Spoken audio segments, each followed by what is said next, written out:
오늘 아버지 하나님께서 우리 예배 가운데 주실 은혜 말씀은 고린도전서 5장 1절에서 13절까지 말씀입니다.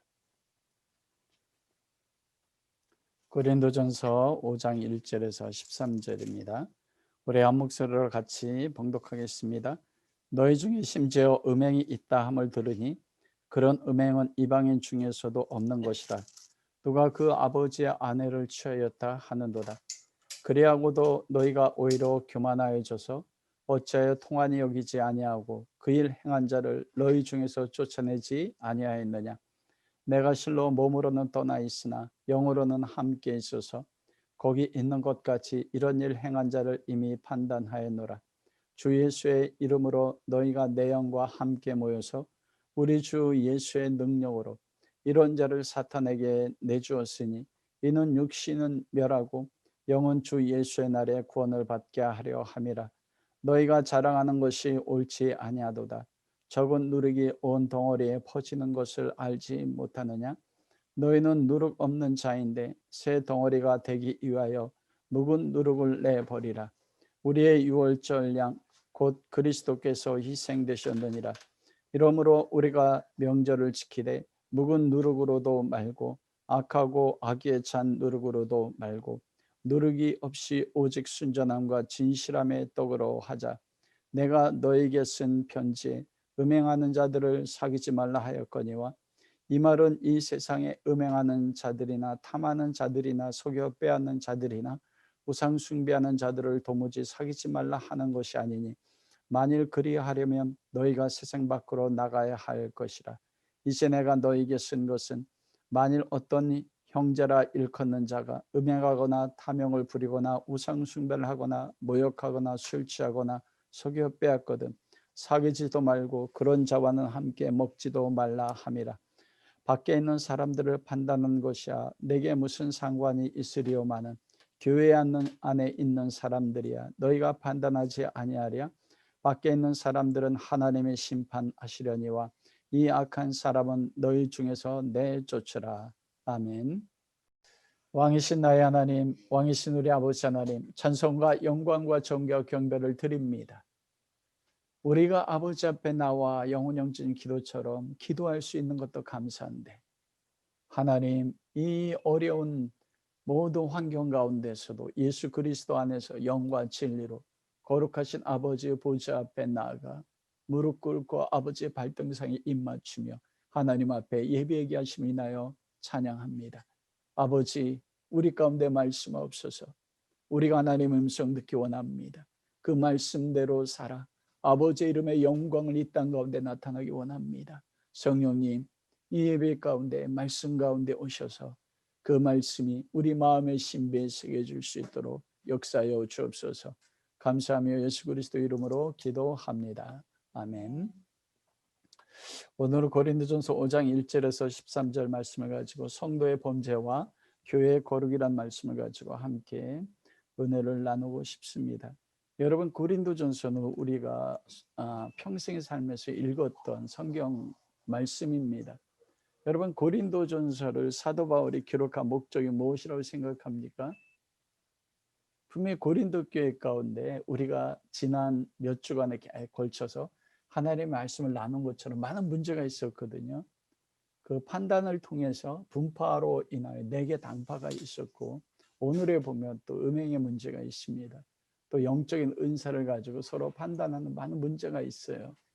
그 문제를 해결하는 실제적인 그 목회 관점에서 사도 바울이 이 고린도전서를 기록했는데 여러분 한번 개인적으로 한번 상상해 보십시오. 내가 가장 사랑하는 사람 가운데 우리의 가족의 공동체 가운데 이렇게 분파가 있고 그리고 오늘 보면은 음행이잖아요.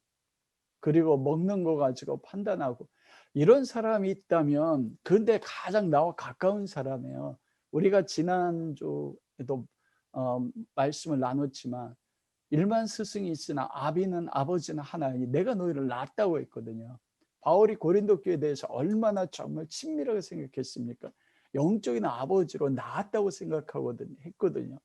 그런데 가장 사랑한 나의 가족들 모습 속에서 이 고린도 교회 같은 문제가 있는 걸 바라볼 때 여러분 마음속은 그들을 향해서 어떤 마음을 갖겠습니까? 분명히 책망을 할 거예요. 근데 목적이 책망이 아닌 거예요. 우리가 고린도전서 1장에서 서두에서 사도 바울이 그들을 향해서 불렀을 때 우리가 항상 기억해야 되는 것은 하나님의 교회 2절에 보면 고린도에 있는 하나님의 교회 곧 그리스도 예수 안에서 거룩하여지고 성도라 부르심을 받은 자들, 이미 성도입니다. 그들의 외적인 모습이 정말 내 가슴을 찌르는 것 같고 당신이 우리를 낳은 영적인 아버지입니까? 그런데도 하나님의 교회입니다. 그리스도 예수 안에서 거룩하게 부르심 받은 성도라는 것입니다. 그러면서 사도 바울이 그들을 향해서 바울이 믿음이 있다는 것은 맡은 자에게 구할 것은 충성이라고 했잖아요. 그 충성이 뭐라고 했습니까? 믿음이라고 했거든요. 바울은 그런 그들을 향해서 고린도전서 1장 8절에 보면 주께서 너희를 우리 주 그리스도 예수의 날에 책망할 것이 없는 자로 끝까지 견고케 하시라. 여러분, 그런데 놀라운 건 뭐냐면 책망할 것이 없는 자로 끝까지 견고케 하신다. 그 대상이 누굽니까? 너희입니다. 너희가 누구예요? 내가 지금 인간적인 눈으로 보면 모든 소망이 없는 자예요. 수십 년 내가 권면을, 때로는 수십 년 권면한 것 같은데 나와 살을 마주대고 살아간 존재인데 내가 보면은 이게 판단이잖아요. 소망이 없어 보이는 거예요. 고린도 교회가 영적인 은사가 많았지만 그 은사가 분란의 원인이 됐거든요. 그런데 그들을 향해서 주께서 너희를 주는 아버지 하나님께서 너희 고린도 교회 문제 많은 너희들 우리 주 예수 그리스도의 날에 책망할 것이 없는 자로 끝까지 견고케, 이게 바울이 가지고 있는 고린도 교회를 향한 믿음의 소망이고 그들로 하여금 그리스도의 날에 끝까지 책망할 것이 없는 자로 견고케 하기 위해서 무엇합니까? 이 서신을 쓰는 거예요. 여러분, 서신을 쓰는 목적이 무엇입니까? 판단하고 책망해서 그들에게 상처를 아픔을 주려는 게 아니라 그들이 그리스도 앞에 돌아와서 뭐예요? 끝까지 책망할 것이 없는 자로 견고케 하시는 그 하나님의 은혜가 그들 가운데 역사하도록 하는 게 고린도전서 쓴 목적이에요. 여러분, 그가 온 관점에서 봐야 되는 거예요. 사랑의 눈으로. 여러분, 고린도전서에서 가장 핵심되는 성경장이 몇 장이라고 생각하십니까? 수많은 문제들이 있는데 고린도전 13장이에요. 왜? 여러분, 가장 문제가 많은 고린도 교회 가운데 가장 사랑의 깊이에 대해서 가장 하나님의 사랑이 무엇인지를 가장 놀랍게 표현된 게 고린도전서 아닙니까? 그게 13장입니다. 사랑은 온유하며 사랑은 오래 참고 사랑은 모든 것을 바라며 모든 것을 견디며, 그게 사랑이거든요. 그들을 바라보면서. 그래서 고린도 1장 9절에 보면 너희를 불러 그의 아들 예수 그리스도 우리 주와 더불어 교제케 하는 그 문제 많은 우리들 같은 그들을 어떻게 해요? 죽어서 하나님 나라에서 천국에서 그리스도 교제하는 게 아니고 이 땅 가운데서 지금 현재 모든 세상의 환란이 다 무너져 내리는 것 같은데 그때 그리스도 예수 그리스도와 교제케 하시는 게, 그러므로 그리스도 예수를 믿는 것, 그게 아버지 하나님의 이름을 영화롭게 하는 거거든요. 그게 사도 바울이 이 고린도 전서를 쓴 목적인 것입니다. 여러분, 고린도 교회는 어떤 교회입니까? 가정교회거든요. 고린도 교회라는 딱 하나의 교회가 있어서 거기에 수백 명, 수천 명이 모인 교회가 아니에요. 여러분, 사도 바울의 시대 때는 지금처럼 대형 교회가 없었습니다. 로마서도 로마에 있는 교회 편지 썼잖아요. 브리스길라와 아굴라의 집에 있는 교회 문 하나라, 또 누구 블론바 자매에 있는 교회 문 하나, 이렇게 말하잖아요. 가정교회였거든요. 지금처럼 각 가정에 모여서 고린도라는 이름을 가지고 함께 모여서 예배했던 것입니다. 여러분, 목적은 뭐냐면 너희입니다. 한 개인도 동일하지만 개인들이 모여서 이루는 게 교회 아닙니까? 다른 말로 이야기하면 주 그리스도의 날에 책망할 것이 없는 자로 견고케 하는 게 우리가 쉬운 말로 뭐라고 하는 거예요? 거룩입니다. 예수 그리스도가 십자가에 못 박혀 죽으셔서 그리스도를 믿는 믿음으로 우리를 하나님의 자녀로 부르신 목적은 여러분 세상에서 모든 사람들을 추구하는 세상의 행복이 아니에요. 뭡니까? 거룩입니다. 거룩은 무엇이 거룩이에요? 레위기서 보면 내가 거룩하니 너희도 거룩하라. 거기서 거룩할 수 있는 방법이 나와 있지 않습니다. 그런데 출애굽기 33장에 모세가 그렇게 기도해요. 이스라엘 백성을 범죄함을 들고 하나님 앞에 나아서 기도할 때 여호와께서 여호와여 우리가 저 세상과 구별됨이 무엇입니까? 구별된 게 거룩이잖아요. 여호와께서 우리와 함께 행하심으로 우리가 저들과 구별된 것이 아닙니까? 거룩은 무엇입니까? 하나님이 나와 함께 행하시는 게 거룩이에요. 그래서 하나님의 교회라고 말합니다. 그리고 그리스도 안에서 거룩하신 성도라고 말하는 게 그게 거룩이에요. 하나님이 우리 안에 거하시는, 사도 바울이 끊임없이 이야기한 거, 하나님의 성령이 거하시는 성전 중에서도 그 성소가 아니라 어디라고 말했습니까? 지성소라고 말했습니다. 우리가 지성소예요. 왜냐하면 지성소에 법궤가 있는데 법궤에는 두 돌판이 있지 않습니까? 새 언약에 따라서 내가 내 말을 너희 마음의 신비에 새겨주겠다. 구약의 시대 때는 하나님의 지성소에는 두 돌판, 모세가 만든 돌판에 십계명을 기록했지만 신약 세대는 예수 그리스도 안에서 그리스도가 우리 안에 있고 그리스도의 말씀이 우리 안에 있어서 그리스도의 말씀이 우리 마음의 신비에 새겨짐으로써 우리가 돌판이 된 거예요. 하나님의 돌판. 그러므로 우리가 지성소라는 것입니다. 성소는 어떻게 합니까, 여러분? 대제사장이 1년에 한 번 지성소에 들어가거든요. 들어갈 때 얼마나 거룩한 두려움 가운데 들어가는지 모릅니다. 처음에는 자기의 죄를 위해서 염소의 피를 가지고 들어가, 두 번째로는 그 지성소에 전체 들어가서 거룩한 향을 가지고 연기로 피워서, 맨 처음에 연기로 피워서 그곳에 가득 차게 향을 가득 차게 해요. 그리고 자기의 죄를 위해서 염소의 피를 가지고 들어갑니다. 세 번째 들어가는 게 바로 이스라엘 모든 민족의 죄를 가지고 들어가요. 그런데 대제사장의 옷에는 뭐가 있습니까? 석류 방울이 달려 있어요. 대제사장이 지성소에 들어가서 속죄 제물을 드릴 때 살아있으면 딸랑딸랑 방울 소리가 들려요. 그런데 들어갔는데 딸랑딸랑 방울 소리가 들리지 않으면 어떻게 된 거예요? 대제사장이 하나님 앞에 나가다 죽는 겁니다. 그래서 대제사장은 지성소에 들어갈 때 여러분 발목에 거룩한 끈을 발목에 묶고 성소 밖에 길게 그 발목인데 끈이 나와 있어요. 왜냐하면 대제사장이 죽으면 그 끈을 가지고 들어가지 못하니까. 뭡니까? 거룩한 것이에요. 바울이 지금 고린도 교회 가운데 오늘 고린도전서 5장에서 말씀하는 고린도 교회가 지금 가지고 있는 그 한 가지 특별한 사건에 대해서 바울이 판단하지 않습니까? 그것이 무엇입니까? 음행입니다. 음행인데 너희 중에 심지어 음행이 있다함을 들으니 그런 음행은 이방인 중에서도 없는 것이라. 누가 그 아버지의 아내를 취했다. 여기서 아버지의 아내를 취했다는 것은 원어적 의미를 보면 자기의 생모가 아닙니다.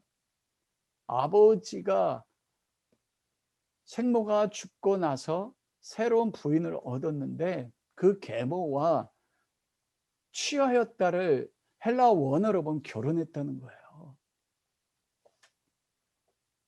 그 아버지의 계모와 함께 자기가 어머니라고 불렀던 그 어머니를 취해서 뭐 했냐면 결혼을 했어요.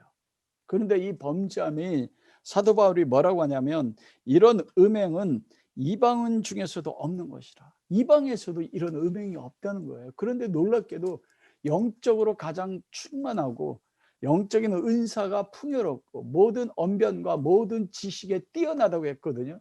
모든 언변과 모든 지식에 뛰어나고 굉장히 큰 교회 아닙니까? 고린도 교회가.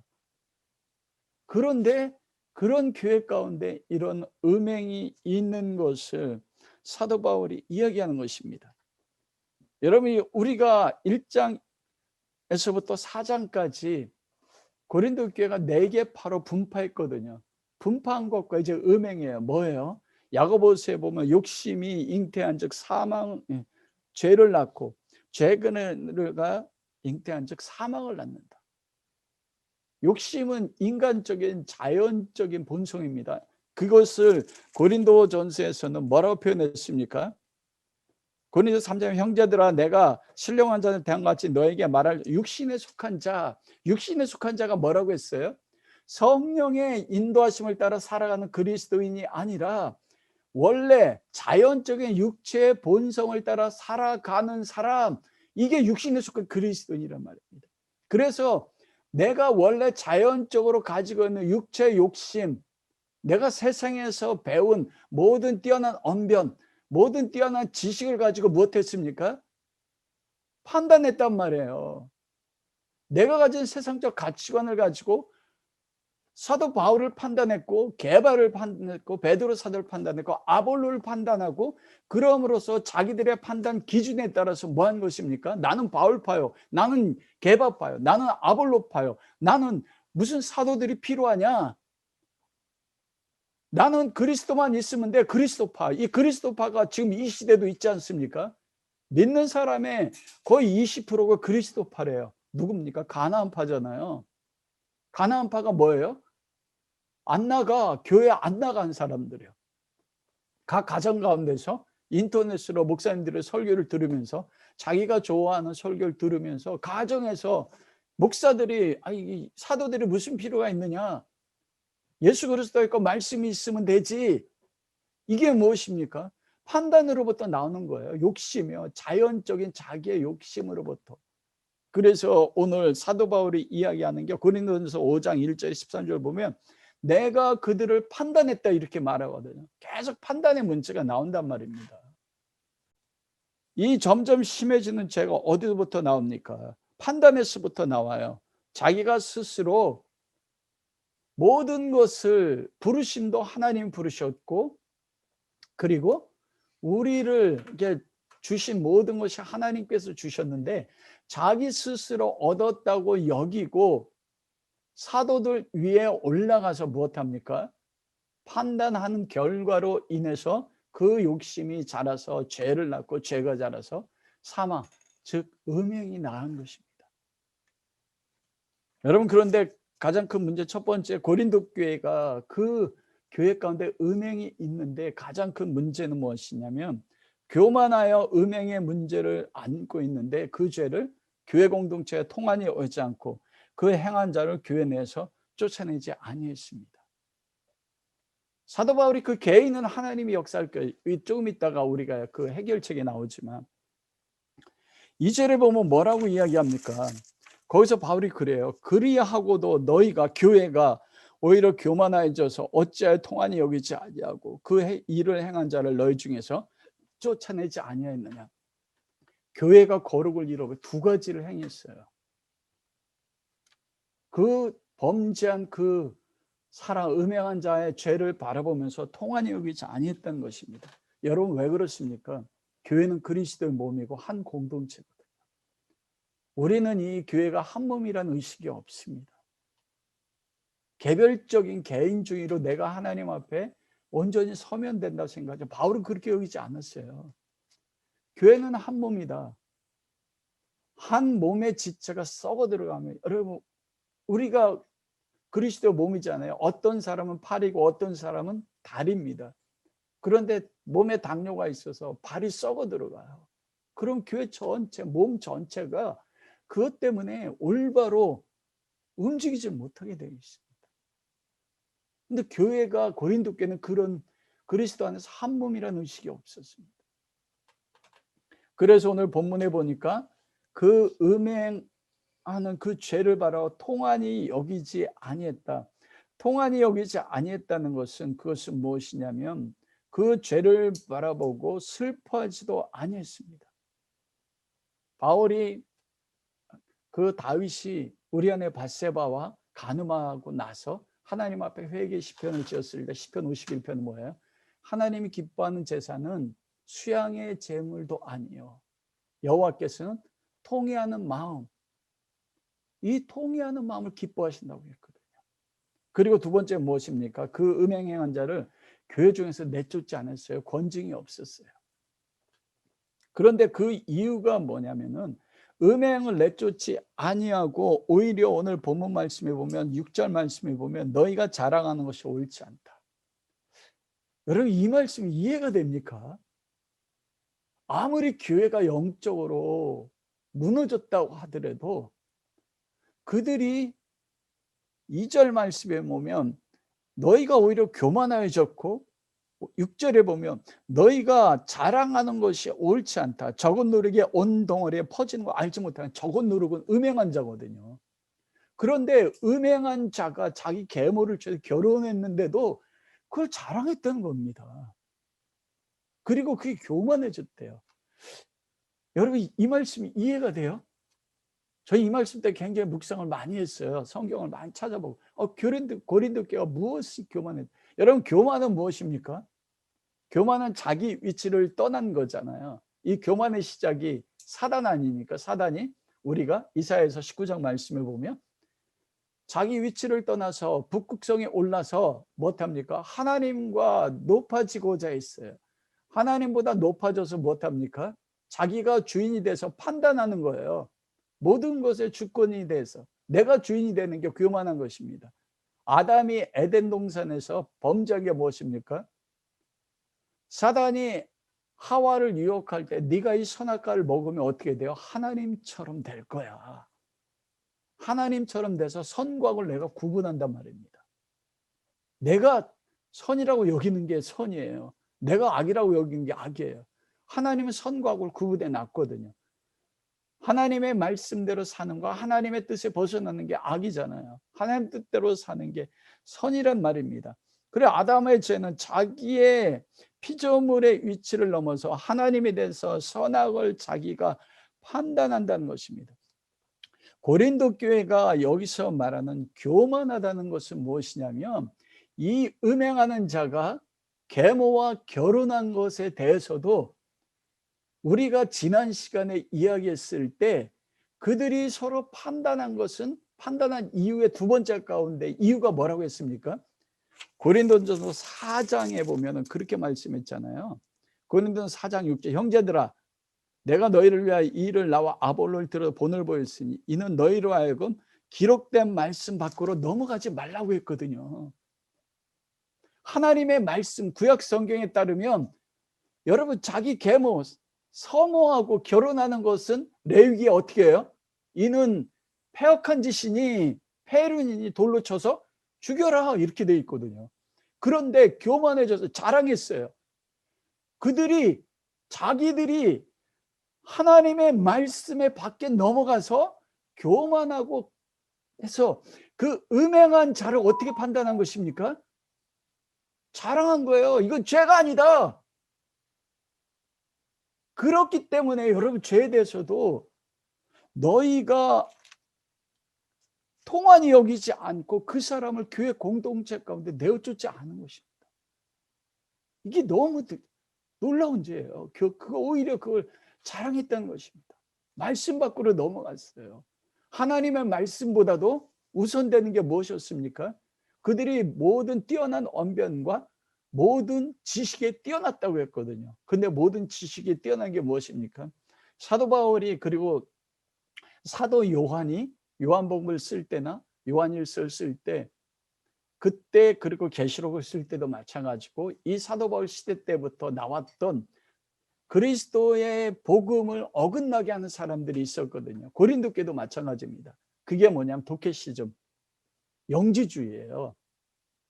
영지주의는 뭐냐면 헬라 철학을 기반으로 해서 그리스도를 섬기는 신앙인데 가장 대표적인 게 이원론입니다.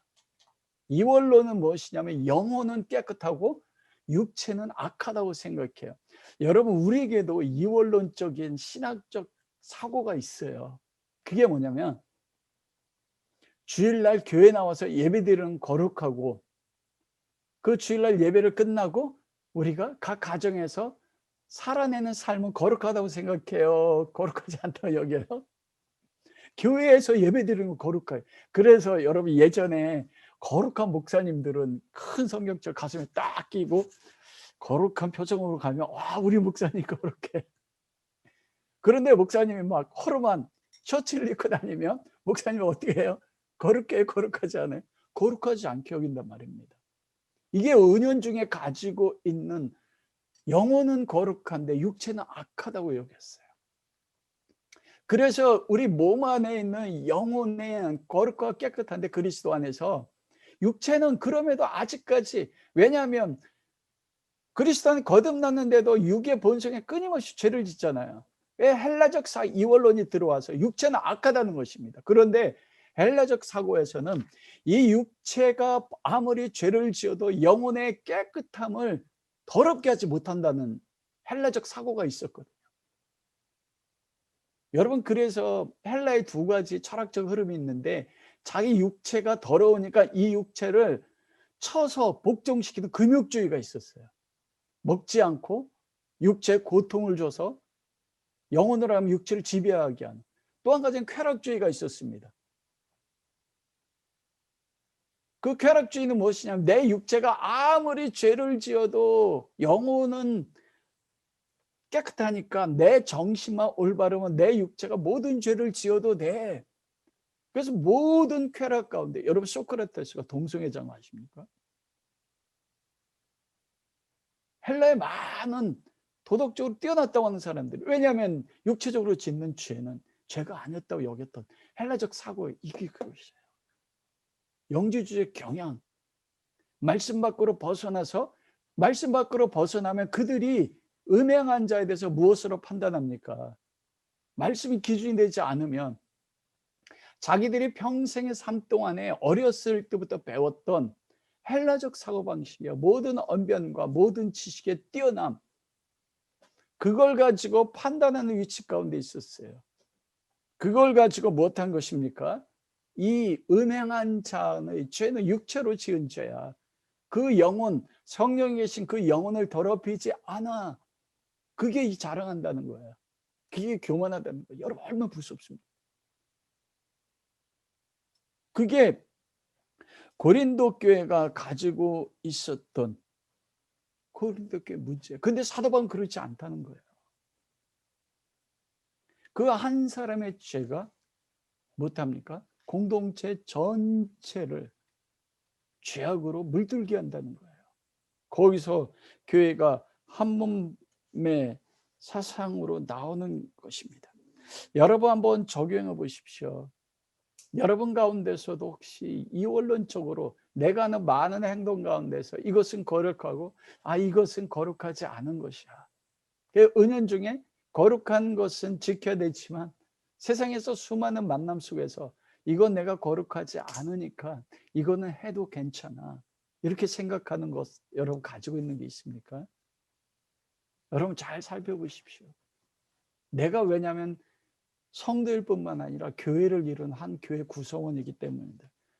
두 번째는 사도 바울은 그런 음행하는 죄인을 사단에게 내주었다, 이렇게 말씀합니다.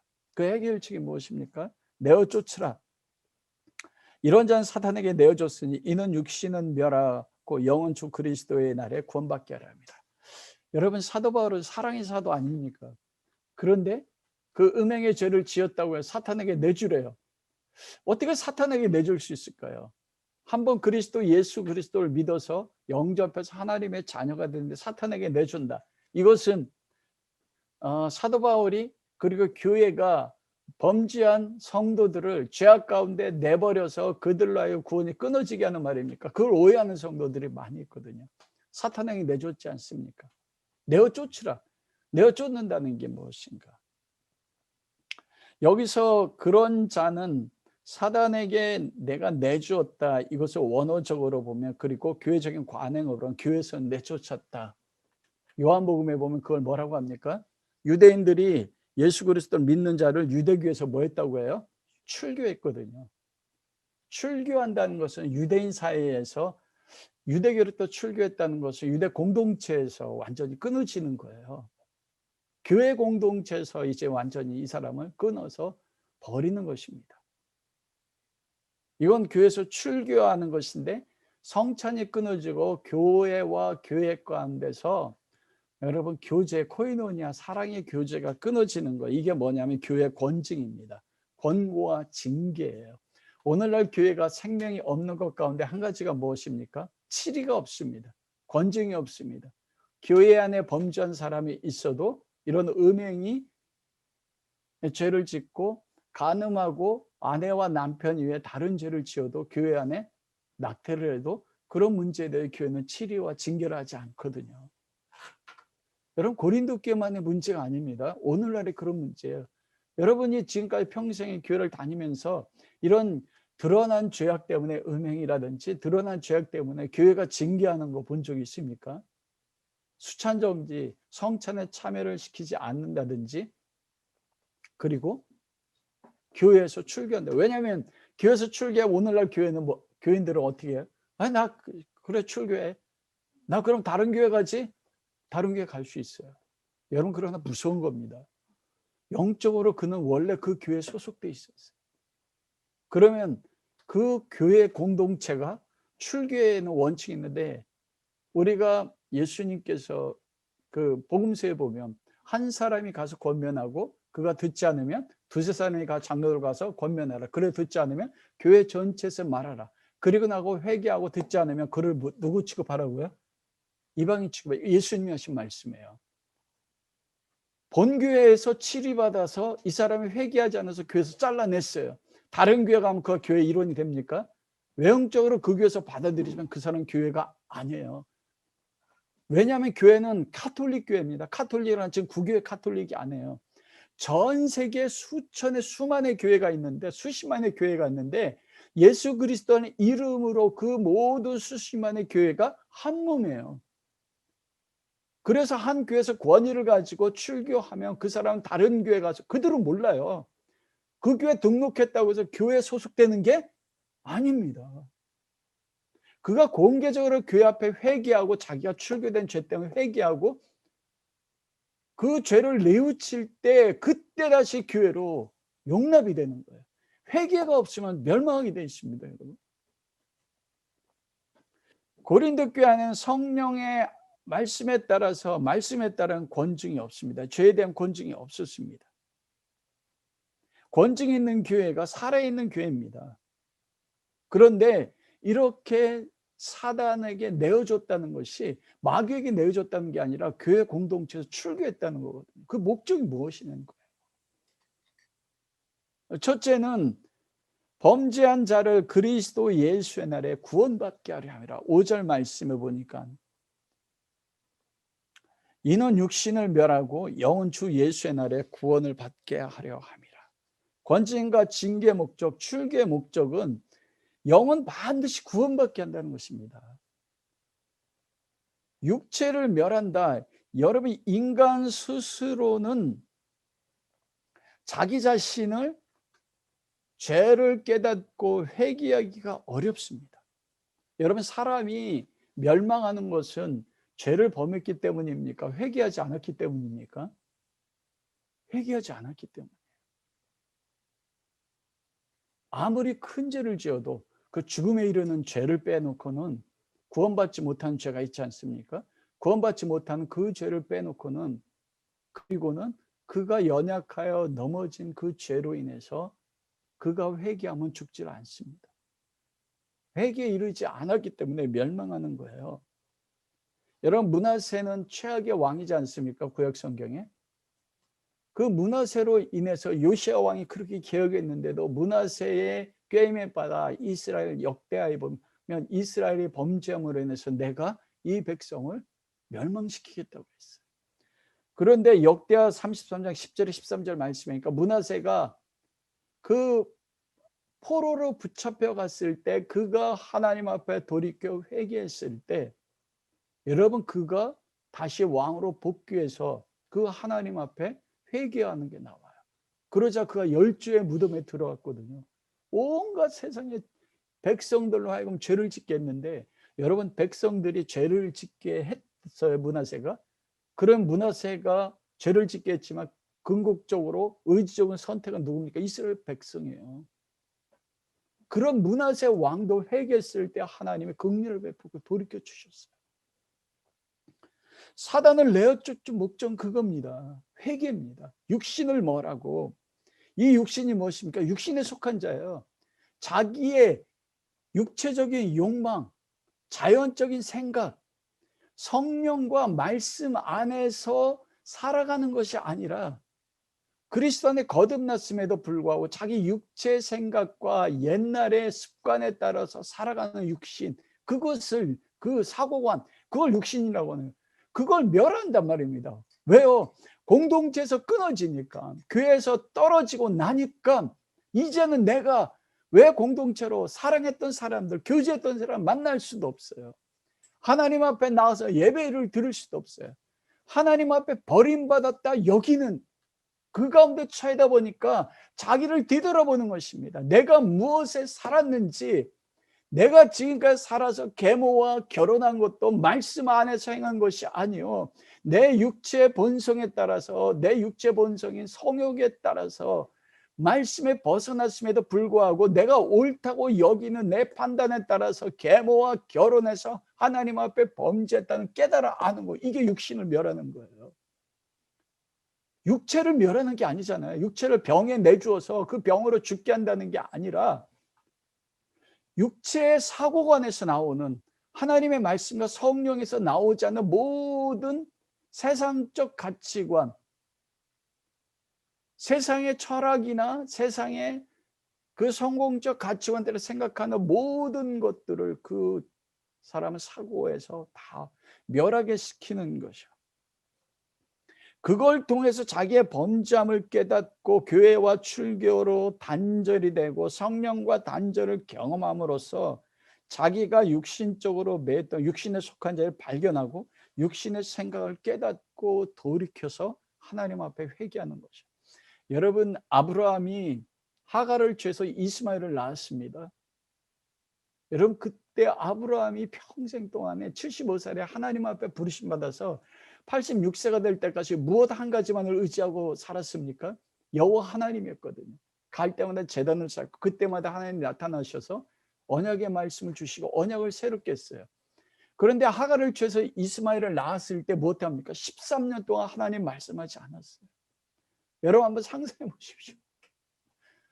아브라함이 하나님의 말씀, 그 여호와 하나님의 약속만을 붙잡고 아비 본토 친척을 떠나 살았습니다. 그런데 하나님의 언약을 믿지 않고 육신의 생각이 따랐어요. 육신을 쫓았어요. 그 육신의 생각을 누가 일으켰습니까? 아내 사라잖아요. 하와. 사라가 뭐예요? 하갈을 취해서 아들을 낳아서 나로 하여금 씨를 잇게 하라. 하나님의 언약을 믿지 못하고 말씀의 언약에 벗어나서, 말씀하게 벗어나 스스로 판단하고, 아브라함도 그 육체 욕심에 따라서 하갈을 죄 이스마엘 낳았습니다. 하나님이 13년 동안 말씀하지 않았어요. 이게 육신을 멸하는 겁니다.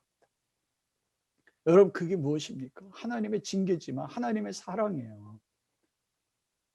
하나님으로부터 13년 동안 끊어졌을 때, 99살이 될 때 아브라함이 무엇을 느꼈을래? 이스마엘을 보면 아들이라는 것 때문에 기쁨이 있지만 저 아들로 인해서 나이가 하나님이 끊어져서 아무리 하나님을 찾아도 하나님 말씀하지 않아요. 욥이 가장 고통스러웠던 것은 자식이 죽고 재물을 잃고 몸이 병들게 안 했습니다. 내가 앞을 봐도 전에 보았던 하나님이 보이지 않고 내 편을 봐도 하나님 만질 수 없고 내 하나님 음성이 들리지 않아요. 그 욥이 가졌던 가장 큰 고통이었거든요. 하나님과의 단절이요. 사단에게 내어줌으로써 그리스도와 단절될, 교회와 단절됨을 통해서 내가 누군지를 보게 되는 거예요. 아브라함이 그때요. 13년 동안 하나님 말씀. 그가 이삭을 바칠 수 있던 게 무엇입니까? 그때 그 경험입니다. 하나님과 단절된 13년의 삶은 그때 아브라함 부자였어요. 13년 동안에도요. 그리고 그 가나안 땅에서 유력한 유지였습니다. 아브라함이 사라를 위해서 막달라 동굴을 구할 때 그 족속이 뭐라고 합니까? 당신은 우리 가운데 유력한 자고 영향력이 있는 사람입니다. 그냥 주겠습니다. 아니잖아요. 그런데 아브라함은 모든 걸 다 잃어버린 것과 같았습니다. 그때 하나님이 99세는 나는 전능자인 내 앞에 행해 완전하라. 그때 아브라함이 어떻게 합니까? 하나님 앞에 꿇어 엎드립니다. 이게 멸한 사드, 육신을 멸하는 거예요. 내어주니까요. 여러분, 우리 가운데 왜 때로는 말로 표현할 수 없는 그 심한 환란이 다가와요. 경제적인 모든 게 끊어진 것 같고 인간관계도 다 끊어진 것 같아요. 내가 하나님을 섬겼는데 하나님의 음성이 들리지는 것 같고 내가 하나님 앞에 버림받은 것 같은 그런 환경을 겪고 있어요. 왜 그렇습니까? 내 안에 감춰진 것을 드러나게 하는 것입니다. 나로 하여금 더 거룩하게 하기 위해서. 하나님과 단절되는 걸 통해서 무엇입니까? 내가 내 육신의 가운데 살아가는 것이 무엇입니까? 그때가 아니면 드러나지 않는다는 것입니다. 그래서 때로는 내가 하나님과 단절돼 가장 삶의 밑바닥. 근데 그 행한 결과가 내 죄 때문이에요. 이 사람이 음행한 건 계모와 결혼한 것 때문이지 않습니까? 근데 얼마나 하나님의 사랑과 은혜가 놀라운지. 사단에게 내주는 게 육신을 멸하는 게 이게 하나님의 은혜인 거예요.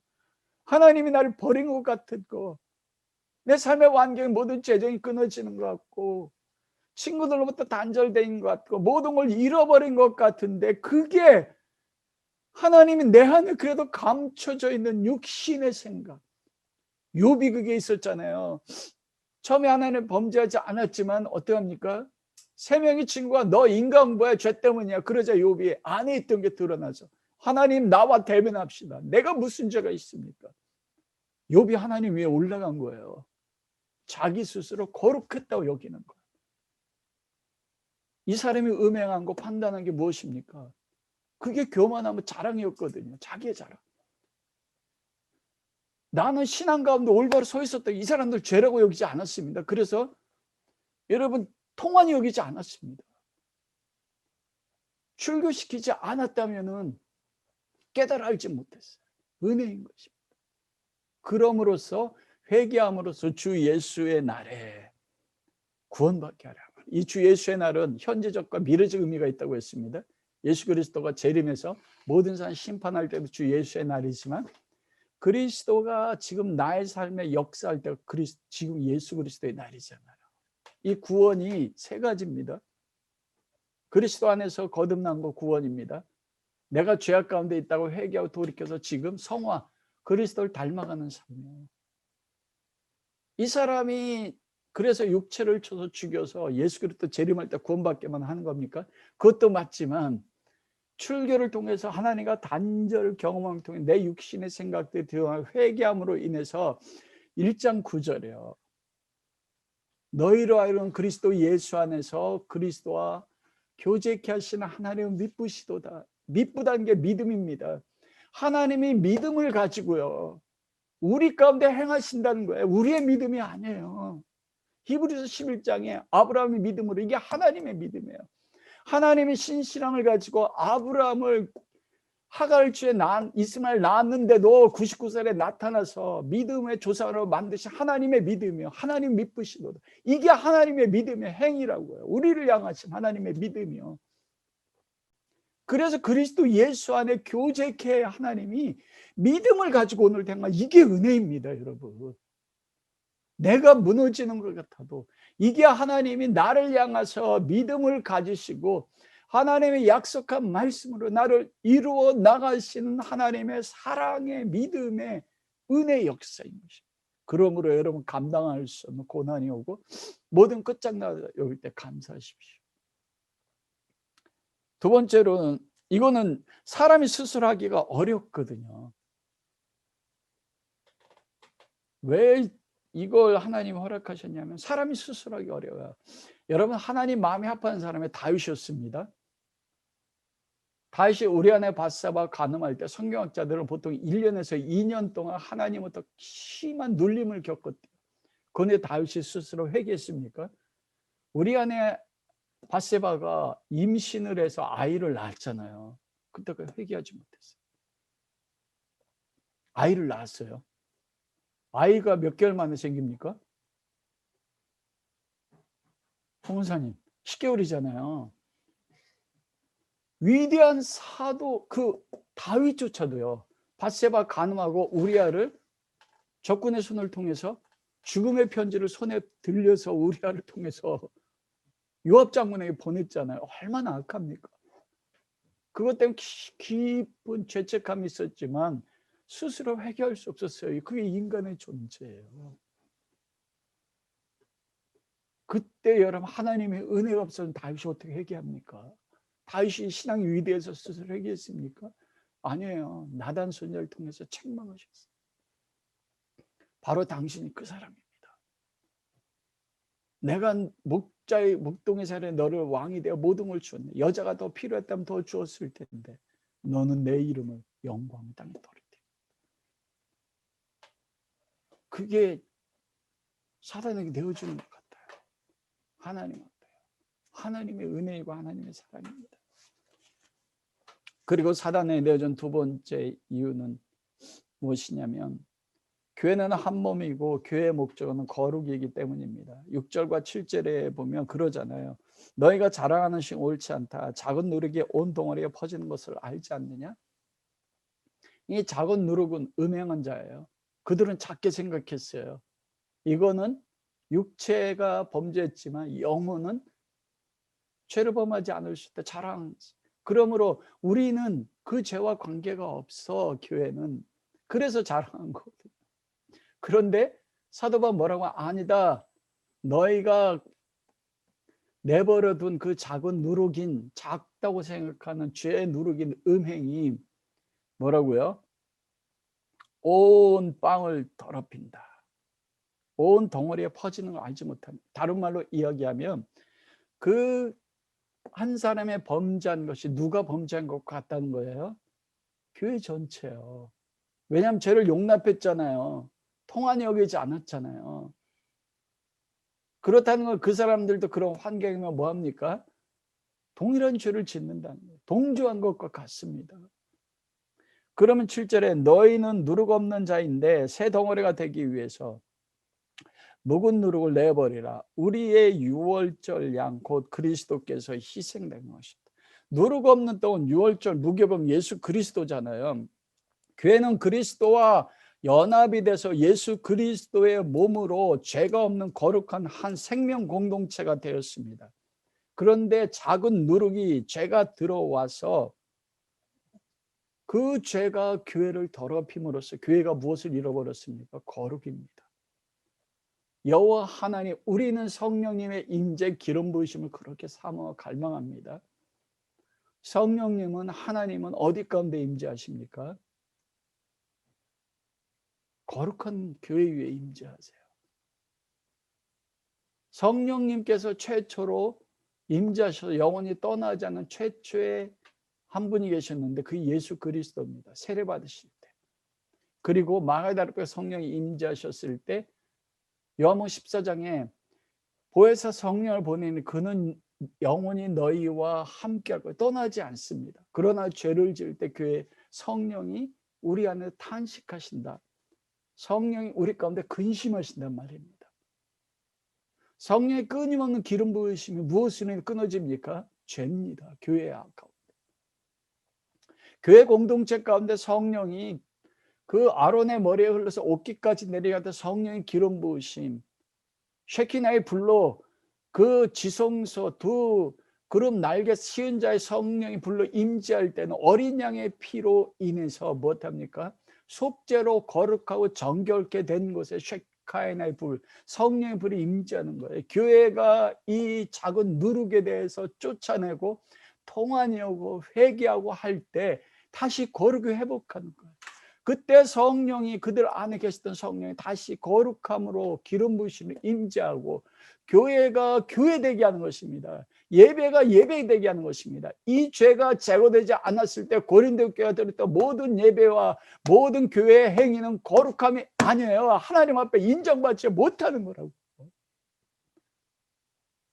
어떻게 전능한 하나님이, 거룩한 하나님이 누룩에 의해서 죄에 의해서 물들어선 떡을 먹습니까? 얼마나 두려운 건지 모르는 거예요. 교회의 생명은 거룩함인데 한 지체 범죄함으로 인해서 그 거룩이 깨어질 수 있다는 거예요. 적은 누룩이 온 빵 덩어리를 다 부풀게 하지 않느냐. 그래서 그 죄가 어떻게 나타납니까? 통회하지 않고 자랑하고 내쫓지 않고 교만해졌어요, 교회 자체가. 그리고 오늘 본문 말씀에 보면 우리의 유월절 양 그리스도의 희생, 왜 이 말씀이 나와 할까요? 교회가 무엇에 거룩해집니까? 그 유월절 어린 양들 예수 그리스도의 피예요. 예수 그리스도가 어린 양으로 십자가에 못 박혀 죽으시고 피 흘리심으로써 그 피가 모든 믿음으로 고백하는 하나님의 백성들의 죄를 덮음으로써 하나님이 죄를 없다 거룩하게 여기는 것입니다. 그런데 음행한 자를 통한히 여기지 않고 그 음행한 자를 쫓아내지 않는다는 것은 무엇입니까? 어린 양의 피, 우리는 속죄가 필요 없습니다. 왜냐하면 어린 양의 피로만 속죄 안 받잖아요. 유월절 어린 양의 피로 바울이 그러는 거예요. 어린 양, 그 그리스도께서 우리를 거룩하기 위해서, 우리를 속죄하기 위해 희생되셨는데 너희는 그리스도의 속죄를 믿느냐? 이 사람들이 안 믿는다는 겁니다, 여러분. 죄를 용납한다는 거는. 바울이 그걸 견딜 수가 없었어요. 예수 그리스도의 십자가 피를 안 믿어요. 그러니까 이 사람이 계모와 결혼한 죄를 통한히 여기지도 않는 거예요. 어린 양의 피로까지 나오지 않는 것입니다. 교회가 거룩함을 입고 유월절 어린 양의 예수 그리스도의 피가 부인되면 그 교회는 죽은 것입니다. 거룩한 교회 위에만 하나님이 임재합니다. 하나님의 어린 양 예수 그리스도의 보혈이 흐르는 곳에서만 속죄와 구원의 역사가 이루어지는 것입니다. 그럼으로써 음행한 죄인을 쫓아냄으로써 교회가 거룩함이 회복되고 예수 그리스도의 보혈의 속죄를 통해 구원의 역사가 다시 세상 가운데 나타날 수가 있어요. 여러분 고린도전서 5장 1절에서 너희 중에 심지어 음행이 있다함을 들으니, 이 들었다는 것은 무엇이냐면 바울이 에베소에 있는데도 들릴 정도였다는 거예요. 이게 뭐냐면 고린도 교회가 가지고 있는 그 계모와 결혼했던 그 음행의 소식이 고린도 교회 도시 전체에 퍼졌다는 거예요. 이게 뭡니까 여러분? 아버지 하나님의 이름이 땅에 떨어진 거예요. 예수 그리스도의 십자가의 희생의 피가 사람들 앞에 짓밟히고 멸시받았죠. 한 사람의 범죄로 끝나는 게 아니라 바울이 그 소식을 들었을 때 온 고린도 도시 전체 가운데 예수의 이름 가운데 섰던 교회 거룩함이 무너지는 것을 바울이 봅니다. 여러분 한번 적용해 보시죠. 나는 교회입니다. 나 한 사람이 모여서 교회가 이루어져요. 내 안에서 내쫓을 그 무엇이 있습니까? 아니면은 내 안에 내쫓을 것이 있는데 그것을 고린도 교회처럼 통한히 여기지 않고 내쫓지 않고 오히려 그것을 자랑하고 있는 게 있습니까? 세 번째로는 9절에 13절 말씀에 보면 음행하는 자들 속에 그럼 어떻게 살 것인가? 세상에 살 때 세상 사람들의 관계를 어떻게 할 건가? 음행하는 사람들, 탐하는 사람들, 속여 빼앗는 우상 숭배한 자들, 다른 종교 사람들. 근데 바울이 그 13절에 보면 내가 너에게 쓴 편지, 이건 뭐냐면 이 고린도전서가 아닙니다. 이 고린도전서 쓰기 전에 바울이 먼저 쓴 서신이 있어요. 근데 그거는 사라져 버렸어요. 그래서 보통 교회사 속에 잃어버린 편지라고 이야기합니다. 그 편지에 뭐라고 했어요? 거기서는 음행하는 사람에게서 떠나라, 사귀지 말라. 근데 이 사람들이 자기 스스로 판단해서 뭐 했습니까? 이 바울의 말을 불순종한 거예요. 왜 불순종해? 그 뜻을 오해했습니다. 그리고 그건 불가능해. 우리가 어떻게 음행하는 사람들, 저 세상에 죄 짓는 사람들과 관계하지 않고 있어? 그러니까 이 바울의 말씀은 잘못된 거야. 그래 자기 스스로 불가능하다고 여겨서 스스로 판단해서 이 음행하는 사람은 버리지 않은 거예요. 그러면서 바울이 전에 쓴 서신에서 내가 음행하는 자를 떠나라 한 것은, 그것은 이 세상에 음행하는 자들이나 탐하는 자들이나 속여 빼앗는 자, 우상 숭배하는 자, 사귀지 말라고 하는 것이 아니니 만일 그리하면 너희가 세상 밖에 나가서 할 것이다. 그러면서 바울이 얘기하는 핵심 그거잖아요. 11절 이제 내가 너에게 쓴 것은 만일 어떤 형제라 일컫는 자요. 교회 안에 그리스도라는 동일한 공동체 안에 속해 있는 어떤 형제나 자매가 음행을 하든지 탐하는 자가 있든지 속여 빼는 자, 우상 숭배자가 있을 때 그를 공동체 가운데 영혼의 구원을 위해서 교회 거룩을 위해서 내치라는 것입니다. 그러면 여러분 그 세상 사람들과 사귀지 말라, 사귀라는 거예요. 우리 그렇게 하잖아요. 직장 다니는 사람들은 참 힘들지 않습니까? 회식 같은 거 할 때. 그러면 내가 예수 그리스도에 속했으니까 회식에 참여하지 않는 거, 참여하라는 거예요. 그러면서 죄된 행동하지 말라는 겁니다. 그게 희생이에요.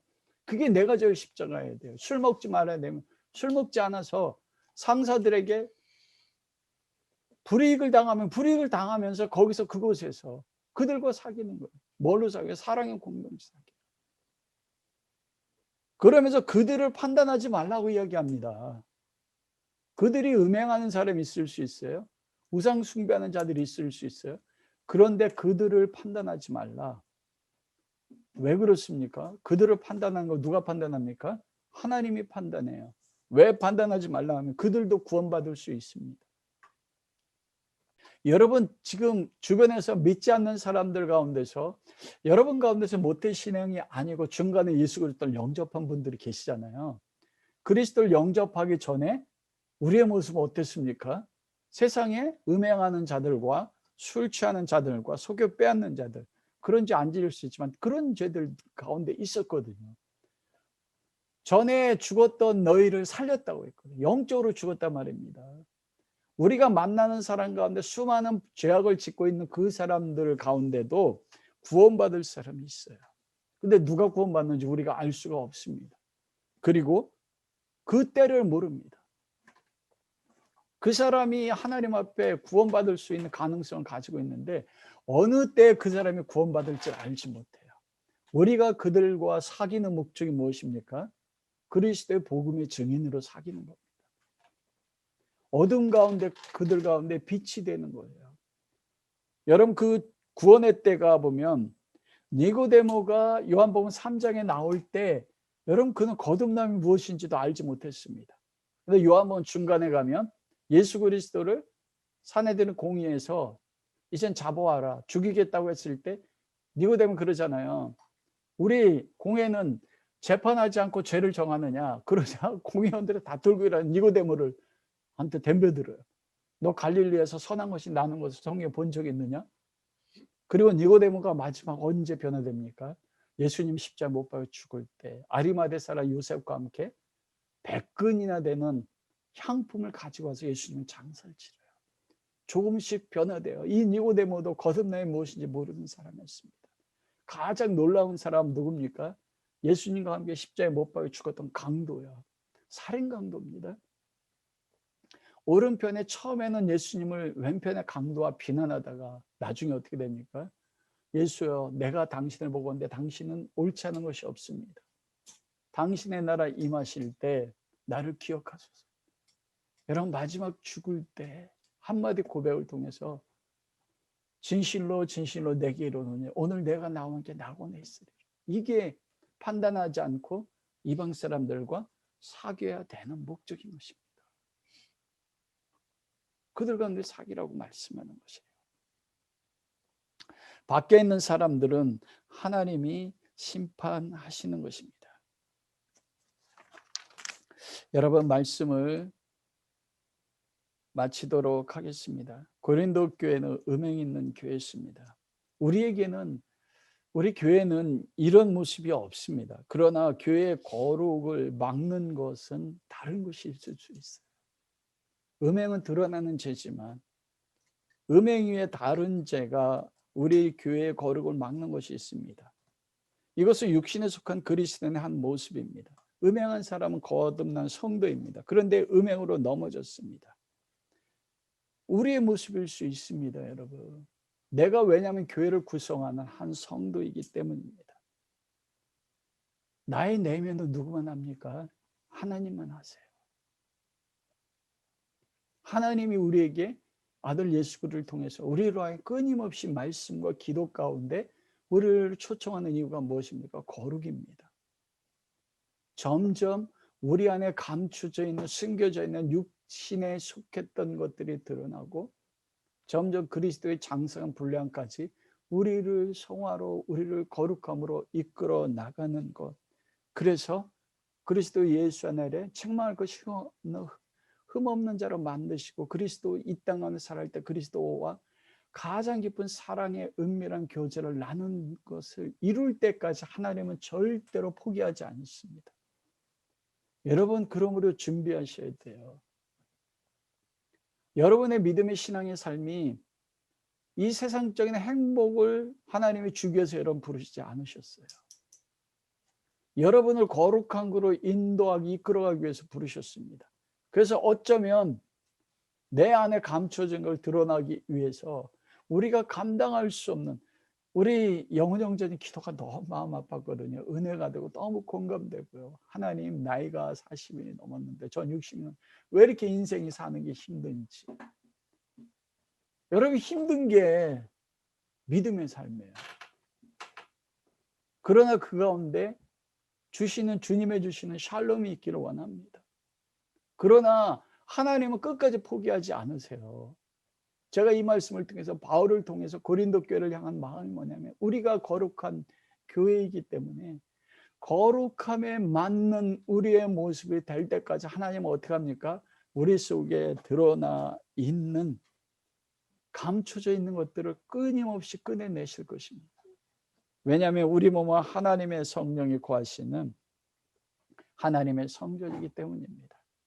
그런 죽을 때까지 하나님이 거룩함을 이루어나가는 역사가 여러분 가운데 함께할 수 있기를 주님의 이름으로 축원합니다.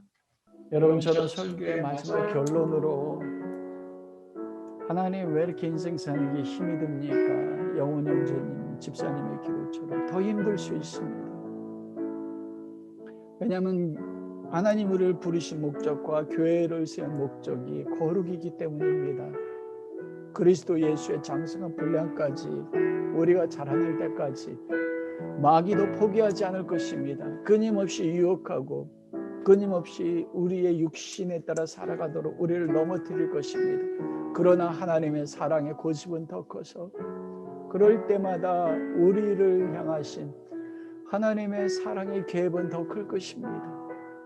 우리로 하여금 그리스도 예수의 날에 책망할 것이 없는 자로 견고케 하실 때까지 이 땅의 삶에서 그리스도와 사랑 깊은 교제를 나누게 하시는 때까지 하나님은 우리를 향해 믿음을 가지고 개입할 것입니다.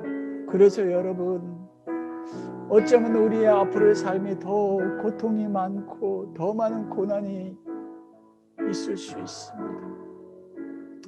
아버지, 그때 내가 내 안에 육신에 따라 사는 것들이 무엇인지 볼 수 있게 하시고, 내가 나의 힘으로가 아니라 넘어져서 지쳐 쓰러질 때 유월절 어린 양 되신 예수 그리스도의 살을 먹고 예수 그리스도의 피를 마셔서 그리스도로 인하여 일어날 수 있게 해주십시오.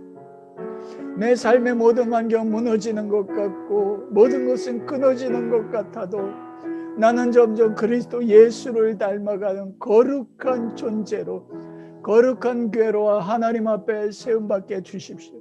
그러므로 아버지, 기도합니다. 내 안에 감춰져 있는 죄악이 있습니까? 내 안에 드러나야 될 죄악이 있습니까?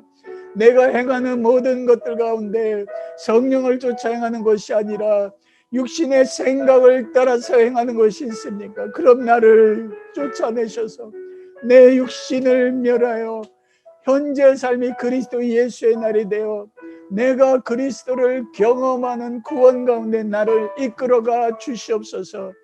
나의 감춰져 있는 걸 드러내 주십시오. 이 기도 제목 가지고 우리 주여 부르고 함께 기도하겠습니다. 그 음행한 성도가 바로 납니다.